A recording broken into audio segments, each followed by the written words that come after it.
It's funny what sticks with you. I was sitting on a bench earlier today, just watching traffic crawl by, and this bus went past with one headlight out. Looked tired.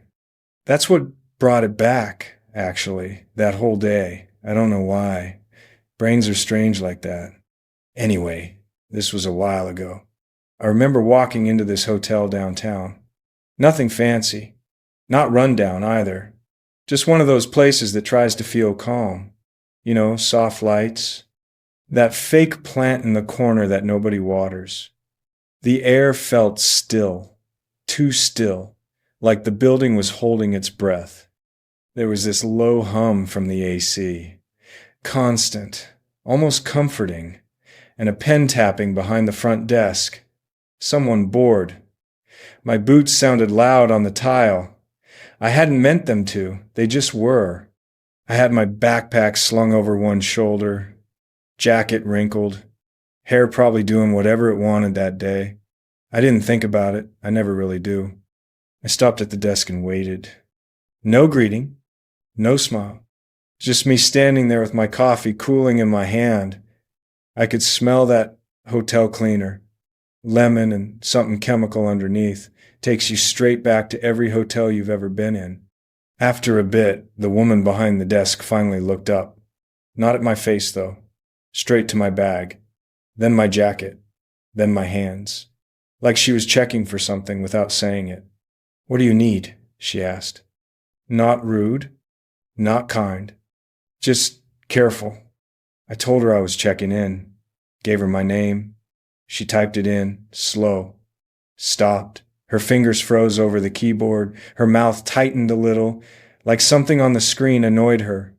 She leaned toward the guy next to her and whispered, not subtle. I caught pieces. Room. Something missing. I don't know. That's when I felt it. That shift, that quiet change in the room. I remember thinking, this is about to get weird. I didn't know how weird yet, but I could feel it coming. She straightened up after whispering, didn't look at me right away, just stared at her screen like it might tell her what to do next. Then she finally met my eyes. "Have you been upstairs today?" she asked. The way she said it, slow, careful, like she already had an answer in mind. I said, yeah, I was staying there. That's not a weird thing to say in a hotel. But her eyebrows lifted a little, like she'd just checked off a box in her head. "That's interesting," she said, "because a guest reported something missing from a room." There it was. Not loud, not dramatic, just dropped right between us. The guy beside her crossed his arms, leaned back against the counter, looked me up and down, took his time, shoes first, jacket, backpack, hair. "We've had issues before," he said. "People walking in pretending to be guests. People..." That word landed heavy. Didn't know why, but it did. I stood there for a second. Didn't rush to defend myself. Didn't feel like explaining my life story to strangers. I just nodded. She glanced at my bag again. "Can you open that?" she asked. Didn't say please. So I did. Slow. Not to be dramatic, just slow. Zipped it open and set it on the counter. Notebook, phone charger, an old script folded in half, a crushed granola bar. That was it. The guy leaned forward, peering inside like he expected something to magically appear if he looked hard enough. His face fell. Not relief, disappointment. "That's not everything," he said. "Empty your pockets." That's when I felt it. That pressure on your back. That awareness. You know when people are watching, even if you don't look. That, I pulled my hands out. Keys, phone, a receipt from a coffee place I forgot the name of. Set 'em down like I was proving something. The woman sighed. Rolled her eyes like I was wasting her time. "Sir," she said, "we just need to be sure." Sure of what? I wondered. Sure I fit whatever picture they'd made up? She leaned back in her chair. "Call security," she said. Just like that. No hesitation. I heard her pick up the phone. Quiet voice. Words like possible theft and guest acting suspicious. Suspicious. I laughed a little. Not because it was funny, because sometimes your body reacts before your brain does. Two guards walked in from the side hallway, big guys, black uniforms, earpieces curled behind their ears. They didn't ask questions, just looked at the staff. Then at me. One of them grabbed my arm. "Sir, you need to come with us," he said. Not angry, not gentle, firm. I told them I wasn't going anywhere, that I paid to be there, that this was a mistake. They didn't care. They started pulling me toward the door.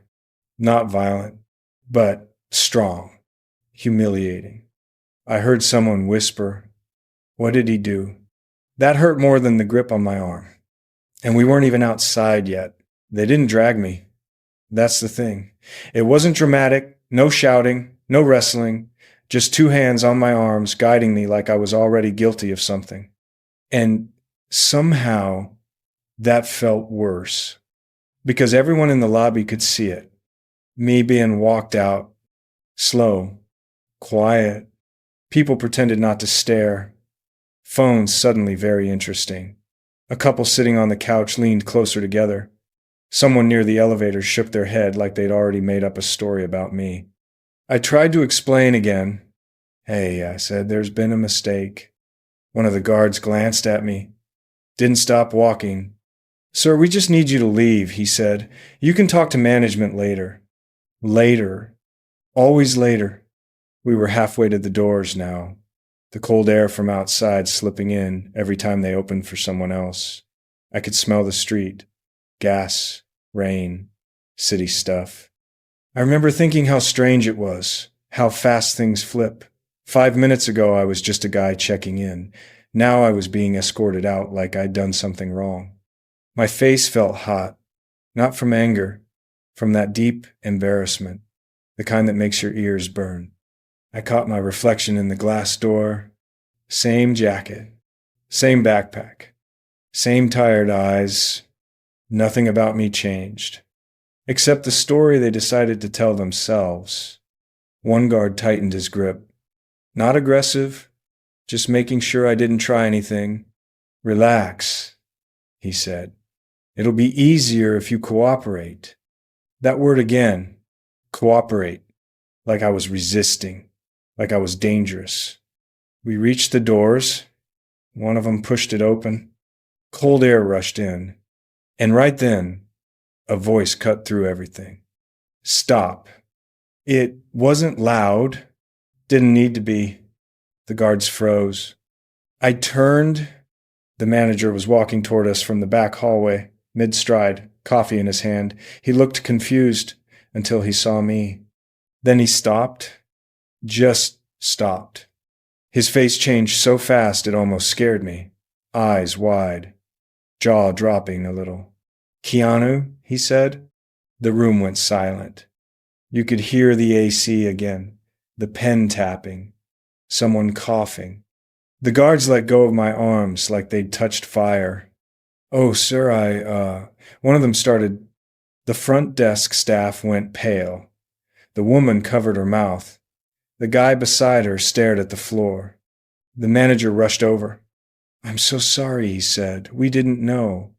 That word, "no," that I owned a hotel, and suddenly everything shifted. The guards stepped back like they'd crossed some invisible line. One of them kept rubbing his hands together, nervous. The other stared straight ahead, jaw tight, pretending nothing just happened. The manager turned to them first. "Go," he said. Not angry, just firm. They didn't hesitate, walked off fast. Then he looked at me again, like he was making sure I was actually standing there. "I'm so sorry," he said. "This should never have happened." I nodded. Didn't say much. Didn't feel like piling onto it. The damage was already done. We walked back toward the desk, slowly. Every step felt heavier now. The lobby was dead quiet. No AC hum anymore. No pen tapping. Just this thick silence hanging between everyone. The woman behind the desk wouldn't look at me, kept staring at her keyboard like it could save her.